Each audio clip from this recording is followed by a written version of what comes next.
Oil வந்து filter வந்து இந்த மாதிரி ஊற வச்சு ஆயிலில் வந்து இந்த மாதிரி மேலே அடிக்கணும். மேலே அடித்து தான் மாட்டணும். அப்படியே மாட்டினீங்கன்னா அது வந்து அது காஞ்சி போயிருக்கும். ஸோ அதனால் வந்து மேலே ஆயில் கொஞ்ச நேரம் போட்டு ஊற வைக்கணும். அதுக்கப்புறம் இந்த ஆயில் கப்பு டோர் இதை வந்து நம்ம சோப் ஆயிலில் தான் க்ளீன் பண்ணணும். சோப் ஆயிலில் க்ளீன் பண்ணி அதுக்கப்புறம் இதை மாட்டணும்.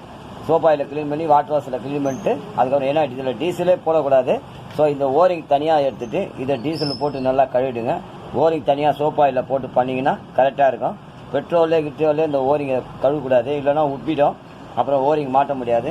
ஆயில் ஃபில்டர் எப்படி மாட்டுறது அப்படின்ற ஒரு தகவல் Yamaha Fzக்கு வந்து இந்த ஆயில் ஸ்டிக்கு இந்த ஓரிங் போயிடுச்சு. இதில் வந்து எந்த ஓரிங் செட் ஆகுனா ஹீரோ ஹோண்டாவது வந்து ஆயில் ஸ்டிக்கு ஓரிங்கை வாங்கி இதில் போட்டிங்கன்னா கரெக்டாக இருக்கும். ஸோ அதுதான் இது. அதே மாதிரி இது கைட்டும் போது கையோட இந்த ஆயில் ஸ்டிக்கு ஓரிங்கை மாற்றிடுங்க. இப்போ ஆயில் ஃபில்டர் மாற்றுறதுக்கு இந்த மாதிரி 8-9 டீ பாக்ஸு இருந்தால் போதும்.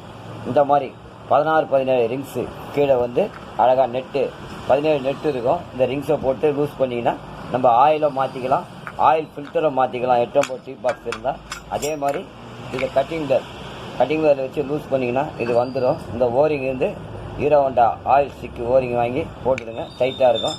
இதுதான் வந்து நம்ம ஒரு ஆயில் மாற்றக்கூடிய ஆயில் ஃபில்டர் மாற்றக்கூடிய ஒரு முக்கியமான ஒரு விஷயம். டூல்ஸ் அண்டு உங்களுக்கு இதுக்கு இந்த ஓரிங்கும் சொல்லியிருக்கேன். நன்றி.